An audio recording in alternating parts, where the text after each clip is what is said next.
All hell is breaking loose throughout the entire world as Donald Trump's disastrous and unlawful invasion of Iran is backfiring in Donald Trump's face. It is destroying the economies of countries throughout the entire world. Prime Minister Carney of Canada tried to do some emergency intervention by calling Donald Trump yesterday afternoon. Carney posted the following message. I spoke with President Trump this afternoon on a range of issues, including the economy, developments in the Middle East, and trade relations between our two countries, and we agreed to stay in close contact. Before being the Prime Minister of Canada, Prime Minister Carney led the Bank of Canada. He also led the Bank of England through financial crisis. And right now, the world is in perhaps the biggest financial crisis ever. This is one of the biggest shocks, if not the biggest shock to oil supply ever in the history of humankind, caused by Donald Trump right now. We have oil production shut down essentially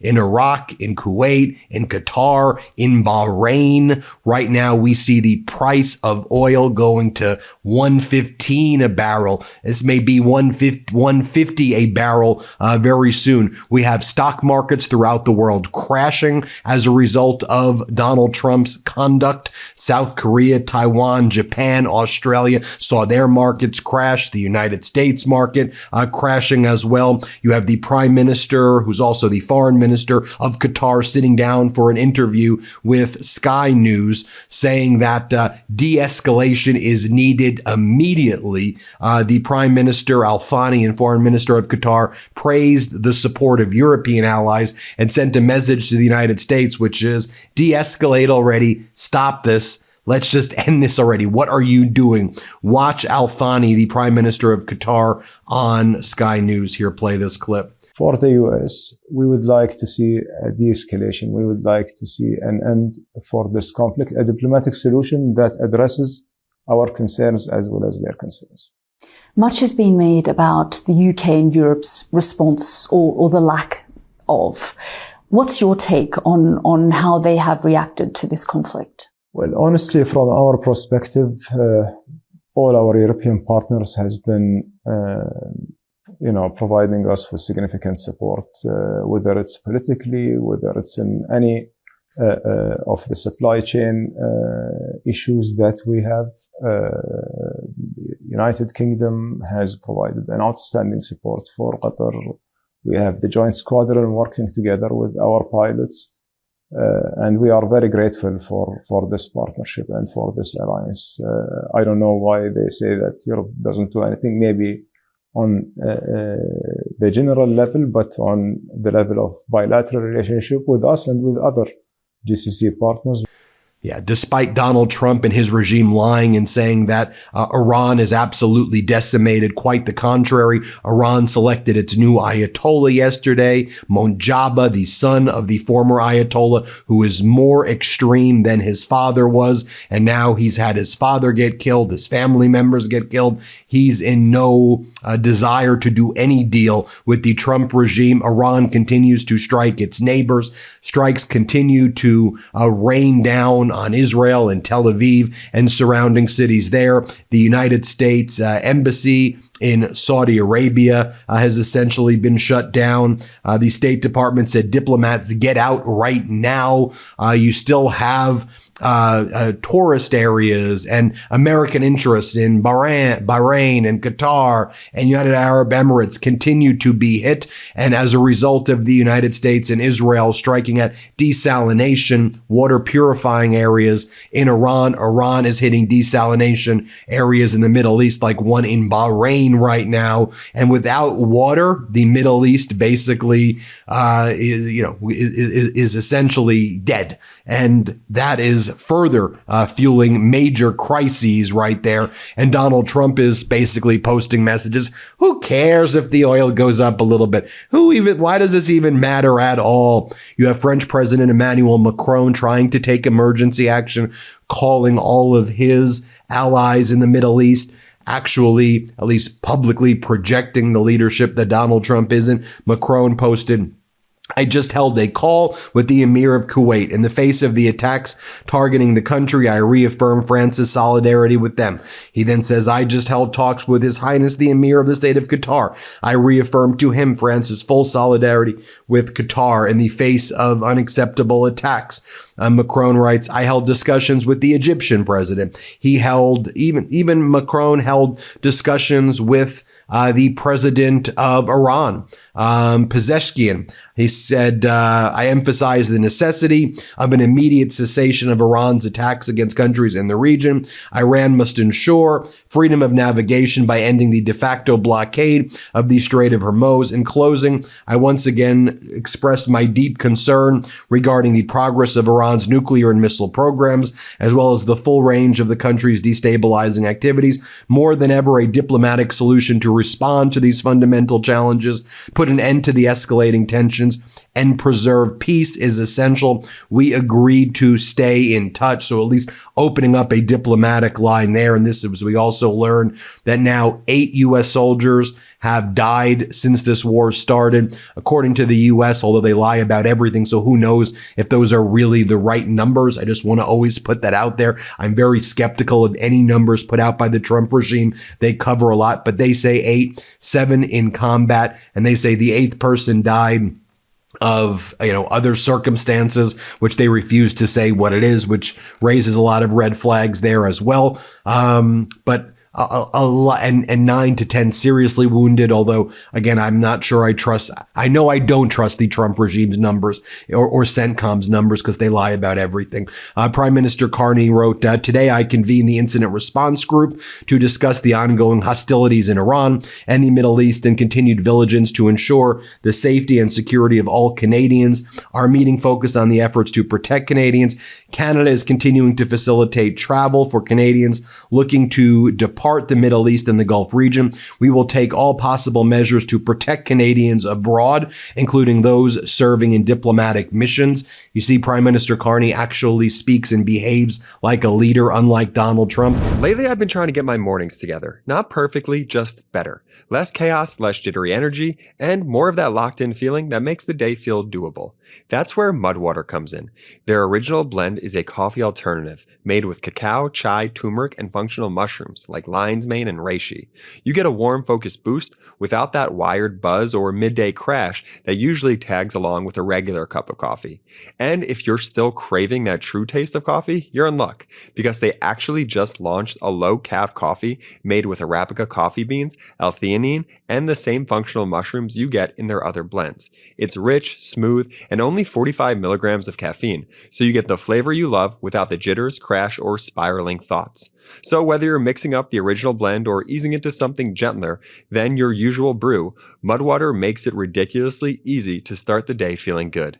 And now you can grab it at Target and Sprouts nationwide, making better mornings easier than ever.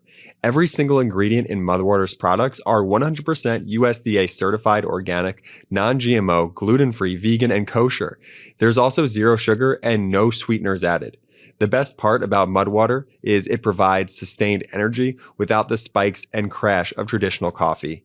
Ready to make the switch to cleaner energy? Head to mudwater.com and grab your starter kit today.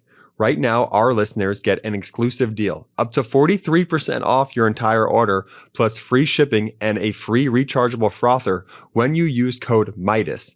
That's right, up to 43% off with code Meidas at MUDWTR.com. After your purchase, they'll ask how you heard about them. Please support our show and let them know MeidasTouch sent you. By the way, you know who is benefiting from this significantly? Russia is. Kirill Dmitriev, Russia's envoy to the United States, who runs Russia's sovereign wealth fund, big buddy of Jared Kushner and Steve Witkoff. Dmitriev he was the guy who was hanging out in Miami with them. And then that's when the United States all of a sudden talked about their special envoy, that the United States has a special envoy to Greenland. Jeff Landry, the governor of Louisiana and then started threatening to further invade Greenland. Remember that? Well, Kirill Dmitriev's basically spiking the football and saying $150 per barrel is the new oil target, with even $200 per barrel a possibility in a prolonged conflict. Russia is celebrating with good reason what the Iran war has done to the oil price. This has been a huge benefit to Russia, and the United States has been helping Russia, right? The U.S. withdrew certain sanctions from countries to purchase oil from Russia. So the U.S., like India, you want to buy oil from Russia? Great, go at it. And Russia's been able now to sell its oil to a lot of markets. And now, as the U.S. is behaving, this way, Europe may be forced to buy Russian gas and oil again in droves due to Trump's war against Iran, which would be a serious blow to Ukraine. And as Jane Keeve writes, Trump doesn't take a piss without first asking Putin if it will help him. And this is a big deal because, the EU is fearing that a prolonged closure of the Persian Gulf, the Strait of Hormuz, will force it to reconsider its tough stance on not buying oil from Moscow. The crisis in the Middle East, the war in the Middle East, has again raised the discussion about returning to Russian energy carriers. This is also one of the impacts of Donald Trump's disastrous war. Should also be noted that the far right-wing extremist party in Germany that the Trump regime has been trying to desperately ingratiate itself with, kind of Putin solidarity between MAGA and the AfD party in Germany. Remember how the AfD senior people met with our State Department people, and as part of the United States, I hate to say our, but it's the United States position, is to prop up groups like the AfD. And the United States said in its 2026 foreign policy paper that it also wanted to destroy the European Union by supporting groups that are more MAGA-like. So the AfD was at the top of that list. They're far right-wing pro-Putin party in Germany. And now the AfD is attacking the Trump regime's war against Iran. Here's the latest article. Germany's AfD ditches Trump over Iran. Anti-Americanism is in the far-right party's DNA. The idea of an alignment with MAGA was folly. The AfD long staged itself as Donald Trump's closest ally. In the first stress test, this is from the Wall Street Journal, on the first day of the attacks on Iran's regime, it dropped him. Anti-Americanism runs too deep in the party. Here is my new commentary in the Wall Street Journal. This goes on to talk about how the AfD takes their support for Putin's Russia very seriously. They and Putin share a deep antipathy toward America, regardless of who is in charge of it. Yes, the same Putin who is sharing intelligence with Iranians against U.S. targets. So I just want you to think about how dangerous and idiotic the Trump regime is. Supporting Putin when Putin wants to destroy the U.S. and is literally providing coordinates and intelligence to Iran to kill Americans and to attack American interests, and they're supporting Iran during the war. And then Trump and his regime rush to support parties like the AfD, who end up not supporting Donald Trump and who support Putin and make it clear that they don't support what the United States is doing. But this is who the Trump regime is running to, while the Trump regime has all but destroyed NATO, and while the Trump regime attacks, all of our traditional allies or former allies. And now we don't have any friends at all. And we're helping Putin right now while begging Zelensky for help on striking down the Shahid drones and ballistic missiles, since Ukraine has developed an expertise in how to do that. But we're now helping Iran make more money by empowering Russia as well. And so Russia is going to help Iran as Russia gets rich. And this is all screwing the this harms the United States. You couldn't have a more stupid foreign policy. And by the way, there are anti-American protests taking place across the world right now as a result of this. Just look at these anti-American protests in the Philippines right now. You can see for yourself.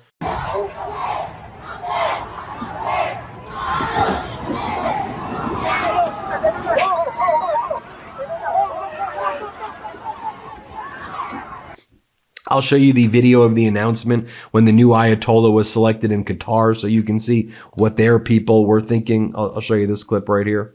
قاطع مجلس خبرگان حضرت آیت الله العظما سید مجتبی خامنه ای رهبر عزیز ما ولی فقیه ما الله اکبر. Here is what Mike Walls, the U.S. ambassador to the United Nations, said when he was asked on Meet the Press about the U.S. supporting Russia against U.S. interests. Play this clip. It's Iran to help target U.S. assets in the region. Will there be consequences for Russia? Well, as Special Envoy Witkoff said last night on Air Force One, he sent a very strong message to Russia. I have no doubt President Trump will deal with it accordingly. Will there be consequences, if this is happening, though? And I don't want to get into it. I don't want to get into intelligence, but I'll tell you what, Russia right now has just lost its main supplier of these one-way drones that they have been sending in night after night into Ukraine. They just lost their main supplier of ballistic missiles. President Trump has taken incredibly decisive action in finally sanctioning both Rosneft and Lukoil, the main energy suppliers. That's a main form of revenue going into Russia. So no one can argue that he hasn't taken tough measures and will continue if he decides to do so as commander-in-chief. If Russia's giving Iran intelligence, do you effectively consider that Russia has entered this conflict? Well, we know that both Russia and Iran have had this symbiotic relationship, number one. Number two, if they are providing anything, it certainly hasn't been very effective because the U.S. military is decimating Iran's Air Force, air defenses, Navy, ground forces, command and control. So whatever they're providing, if they're providing anything, hasn't shown to help them very much. I mean, again, how weak and pathetic can you be? I mean, it just literally reeks of complete and utter weakness. And then finally, let me just read this to you because I think that this is, so on point right now. And Lemon Sturgis wrote this. So far, this Iran operation is a cascade of worst-case outcomes. Iran effectively closed the Strait of Hormuz, collapsing tanker traffic by 80 to 90% and sending oil prices from about $65 to over $115 per barrel in just over a week. U.S. operational costs at least $1 billion per day. Iranian drone and missile attacks have killed 7 Americans and wounded 8. A likely U.S. strike on February 28th hit an all-girls elementary school. Kuwait was expected to have 18 days of storage before cuts, but began reducing oil output within 2 to 3 days of the blockade. Iraqi oil productions basically have been shut down. Qatari oil productions basically have been shut down. Our Treasury Department goes and gives waivers for people to buy oil from Russia. Our U.S. embassy evacuations collapsed into disaster as the State Department did not know what the hell it was doing. Iran's supreme leader has been replaced by his more hardline son. America's economy is crashing. World economies are crashing. And all Donald Trump says is short-term oil prices, which will drop rapidly when the discussion of Iran nuclear threat is over, is a very small price to pay for the U.S. and the world. Safety and peace. Only fools would think differently. How utterly horrific. Hit subscribe. Let's get to 7 million. Thanks for watching. Love this video? Support independent media and unlock exclusive content, ad-free videos, and custom emojis by becoming a paid member of our YouTube channel today. You can also gift memberships to others. Let's keep growing together.